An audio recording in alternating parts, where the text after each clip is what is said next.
Welcome. Welcome to A Taste of Justice. I'm Professor Angela May Kupenda. This series is for you. It's also for my students who are enrolled in my courses, including my constitutional law course this semester. But the preamble of our Constitution refers to us obtaining and establishing justice, that we, the people, will pursue justice. And I believe, as I've said many times before, that learning about the Constitution, is the key to enlightenment and the key to obtaining more justice, or at least a taste of justice. Now, as I told you last time, my students have been really, really busy. In addition to doing a take-home essay exam, each student has researched and written a position statement on a current constitutional issue. If you look at the bottom of this clip and the one I did previously, you'll see the titles of some of those position statements. And I want you to read those and then discuss with your family and your friends and see what your position is. Many of these issues have not yet been resolved by the court, but I imagine, given that they are current constitutional issues, that our courts will be addressing some of them. So let's get right to it, and I'll tell you about some of my students' positions. But first, remember, in their position statement, they had to pick something that was a current constitutional conflict. Then they had to support that, and also they had to pick something they felt very strongly about. Part of the exercise is for students to practice discussing their opinions, debating with their classmates in a respectful and professional way. And so far, they have been doing very well with that. Now, in addition to describing what the current conflict is under the Constitution, the second thing the student had to do was connect it to the cases in the Constitution that we have been studying. Then they had to first look at the other side. You see, we always want to argue about what our position is, but they first had to examine the competing arguments, the other side, the arguments different from their own. You know, that's an important skill for attorneys, to be able to see the other side. And that's also an important skill for citizens and other persons in the United States who are seeking to establish justice in our country, in our society. After they argued the other side, then they were assigned to discuss what their position is and to conclude with how their position can resolve the conflict. So for our second day of class, I've listed the topics at the bottom of this video in the text, but now I want to talk briefly about some of the positions that the students argued. Now, all summaries here, all views as expressed here, I take responsibility for. I'm a professor at Mississippi College School of Law, but I tell you that for information purposes only. And although I am summarizing my students' position statements, I may get some of it wrong. So I take responsibility also for any errors I make in summarizing their positions. Excuse me, let me get a little water. Okay, let's start with the first position statement. This is what the student argued. The student argued that travel restrictions travel restrictions issued during the COVID pandemic are constitutional. Now, the student admitted that there is a fundamental right to travel. We have talked about that in an earlier video series, that the court has said that the fundamental right to travel is quite important. The right to travel is important so people can move easily from one state to another, to live, to visit, or what have you, to hold us together as one country. But during the COVID crisis, we have seen where states have taken different positions in terms of people traveling into their states as they have attempted to minimize the effect of the pandemic. Now, the student argued that even though this has led to a lack of uniformity and a lot of confusion, and even though there is a fundamental right to travel, he believes that these restrictions are indeed constitutional. He used what is called the strict scrutiny test. So when you have a fundamental right, as I said on an earlier clip, the question is, what are you talking about, government? Why are you intruding on my fundamental important right? But here he argued that there was a compelling governmental interest dealing with in attempting to deal with the COVID pandemic, and that these restrictions were narrowly tailored to that interest because we do not expect for them to be forever. Now, I gave him some follow-up questions, and one question had to do with the lack of uniformity. So my question to him was, here we have state by state by state trying to figure things out, and we have many different views. Would it have been better for the federal government to have taken one approach that applied to all of the states? And his response was, well, each state had a unique and particular situation. So therefore, he believes that it was appropriate and constitutional for the states to determine for themselves what the restriction should be. He did a very good job. The second student position statement, and I'll read it to you: the COVID-related emergency procedure of states forcing businesses to shut down for public health and safety is not a violation of the constitutional rights afforded through the 14th Amendment.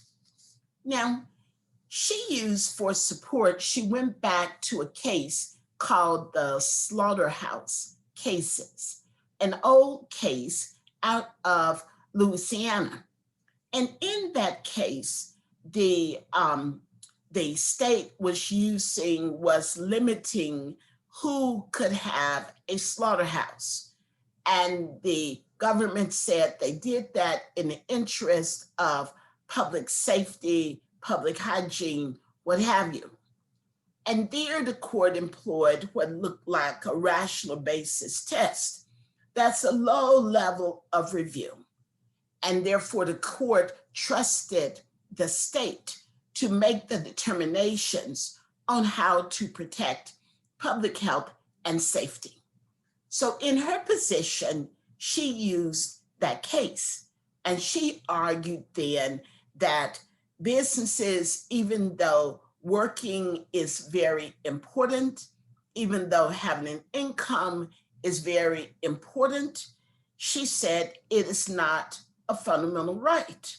And therefore, the government is entitled then, under a low-level test, to make certain decisions that may infringe on your business, but that are constitutional. That was her argument.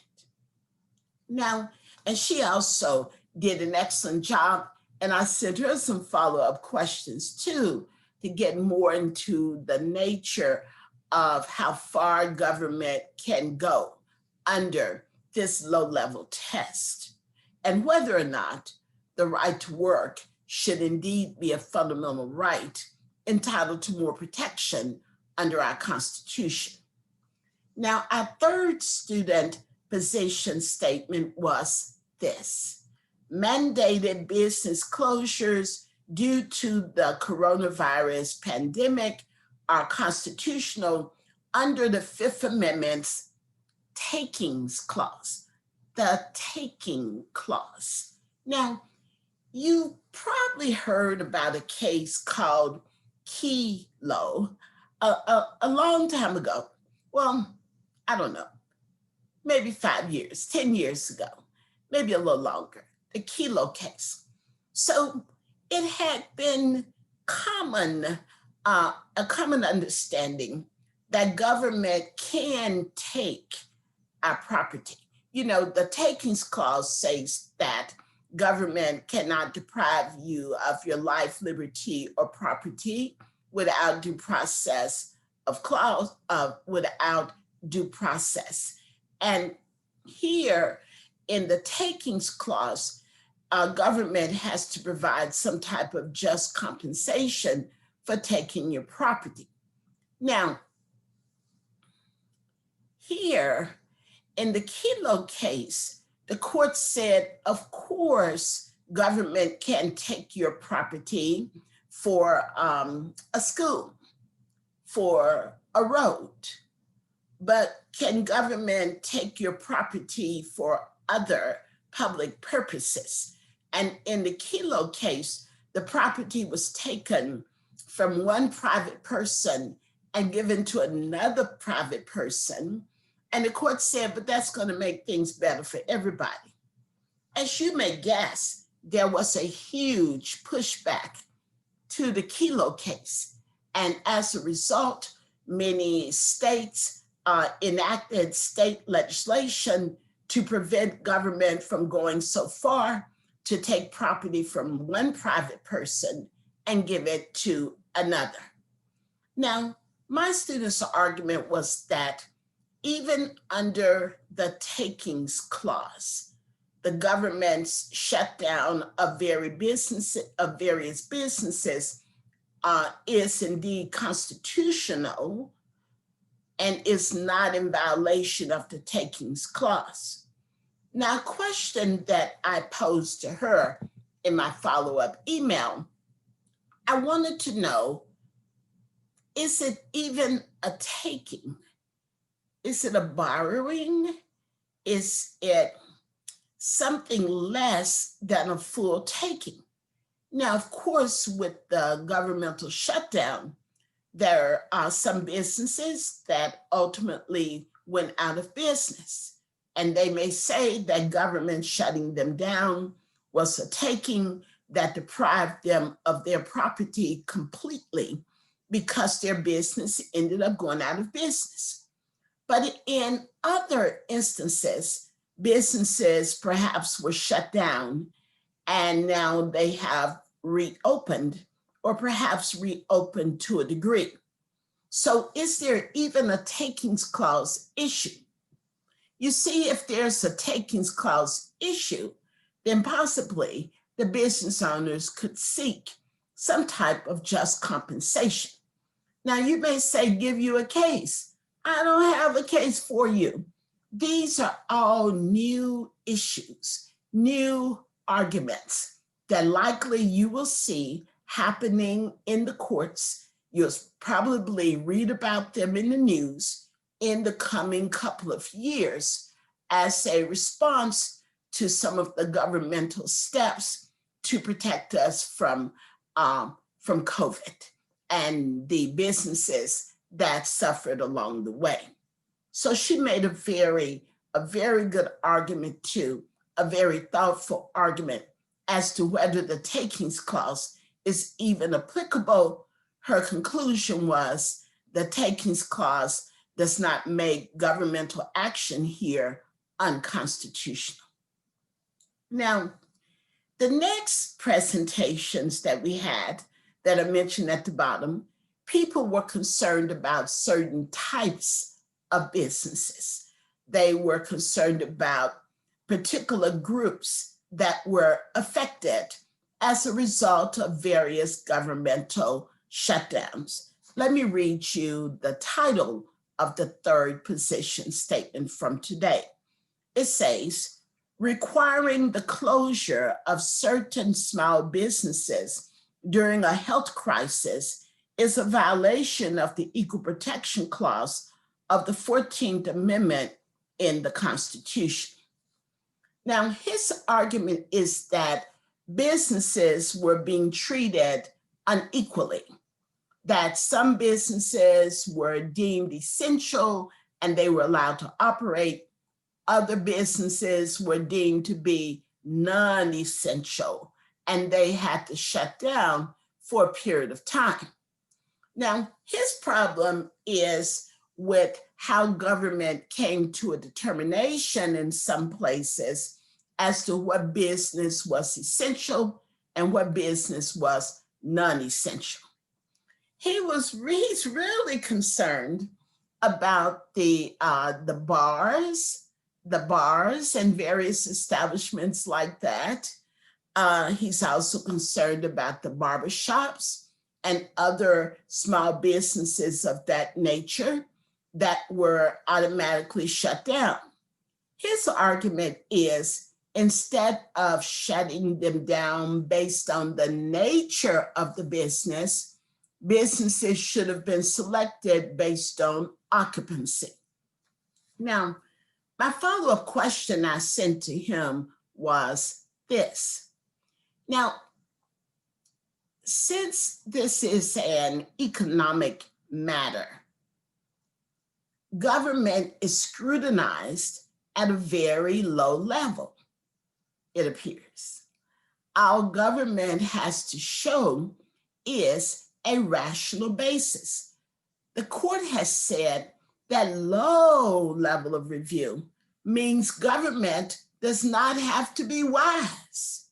Government does not have to make the best choice. All government has to make is a rational choice. It's a low level of review. And so I was wondering, even though he believes that government could have made better choices, does that automatically mean that the choice government made was not indeed rational? And so that's kind of what I think any cases related to this may turn on. But just like all of the other presenters, he did an amazing job. We had a wonderful conversation, and I cannot wait to see his response to the questions I sent him. They're all of my students are so great, and all of them who presented today were very provocative. I was so proud of them, how much they have learned in con law. Okay, let's go to the next one. In the next one, we had another student who was concerned about a particular type of a business. Let me read to you his position statement, well, at least the type. He said, classifying gun stores as non-essential during the COVID crisis is unconstitutional.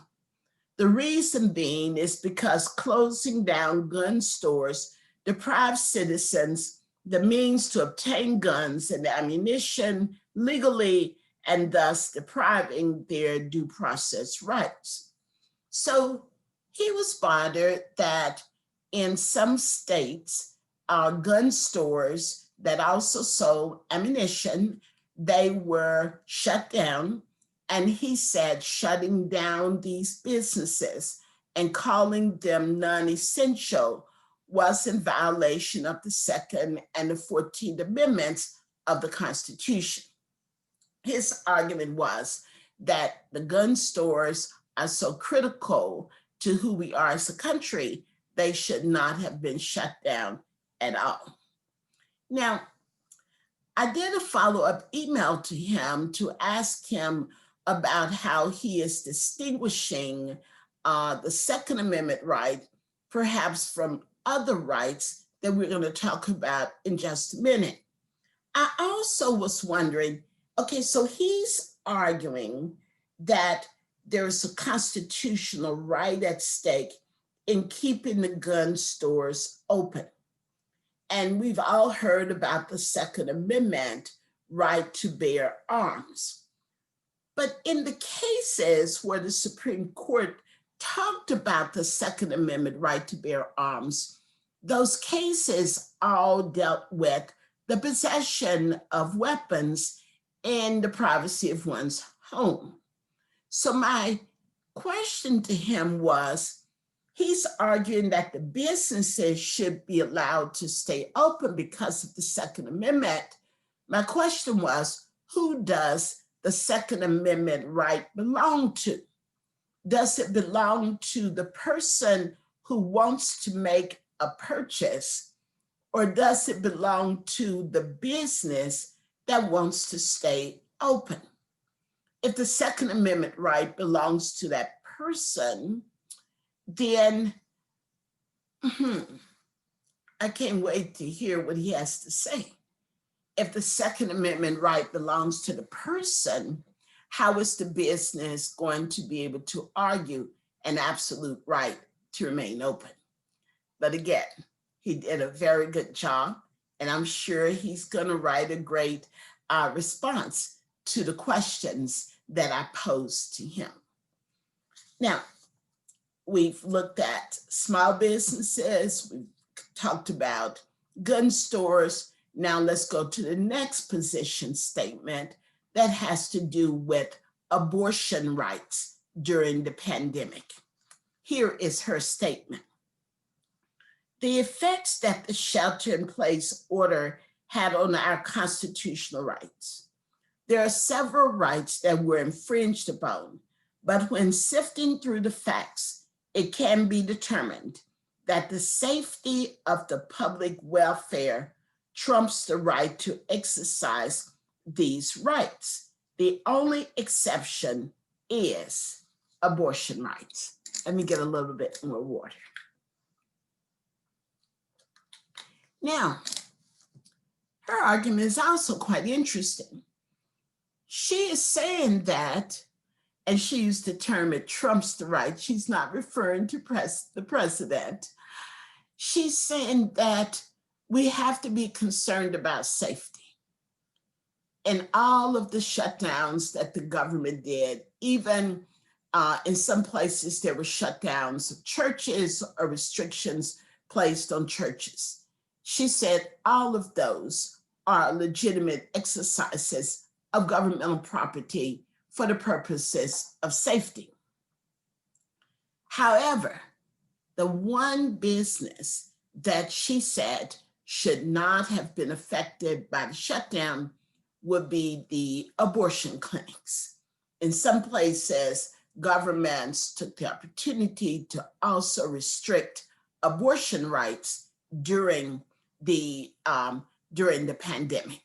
And she says that was unconstitutional because, as she explained it, if her religious rights, her rights to assemble in a religious gathering, she said there are other ways she could assemble in a religious gathering, perhaps online or what have you.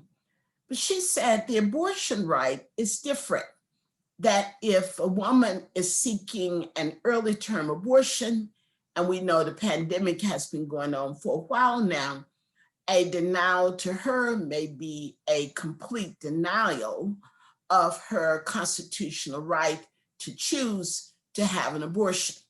So therefore, she argued that that is the one right that should not have been infringed upon during the pandemic. The question I posed to her, well, I posed several questions to her. She did a very good job. The question I posed to her was this. So for abortion rights and fundamental rights, the question becomes, if government has a compelling governmental interest, and here government would say to safety, to protect people, a highly contagious pandemic, is there a way still to narrowly tailor some governmental restrictions that would afford women some right to choose, but at the same time give government some leeway? And I know this is counter to her position, but I'm asking if she can see any way that that could happen. And of course, I'm going to be interested too with the students who, I had a student talking about the right to bear arms should not have been touched. She's arguing the right to an abortion should not have been touched. I'm really interested in the discussion about how one right becomes more important over the other. And I think they did very good jobs in articulating that. Whether their classmates agreed completely is up to their classmates. But I believe the students did a very good job, both in arguing their own positions and in arguing the opposite positions. Okay, I have one more for you. I think I would have done all 7. I hope I didn't overlook one. So the last one, I had a student to argue that California's early release programs violate the 14th Amendment's Equal Protection Clause because they are not narrowly tailored to achieve California's compelling state interests. Now, in some states, as in California, he points out, various individuals who are incarcerated are being allowed to have an early release because of the dangers of COVID in the crowded institution. Now, he's in favor of early release programs to protect individuals from COVID. His disagreement has to do with the way these decisions are made, where one individual may be deemed to be violent, another individual deemed not to be violent. He thinks that it is somewhat arbitrary. He actually does not want to use a low level of review. He actually says that we should say, what you're talking about, government, why does one person get released and the other does not? He wants us to use the highest level of review. The case he uses to justify his position is Skinner versus Oklahoma. We've talked about it before. Years ago, Oklahoma decided that for people who committed certain types of theft, they could be sterilized so that they would not reproduce. But for individuals who embezzled, Oklahoma was not sterilizing them. And the court said, wait a minute, you're treating people who steal 2 different ways.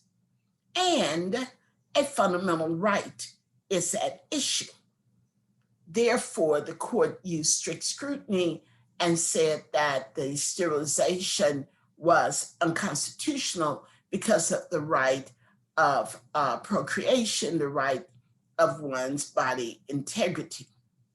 Now, I understand his position, but I pushed him a bit in my questioning because I don't see an exact pair up to the Skinner versus Oklahoma case. Perhaps he will find one. If so, he would be, well, regardless, he's going to respond to my questions he will be responding by email, and we can see how that argument works and whether he can find a tighter fit to what the court said was unlawful in Skinner versus Oklahoma.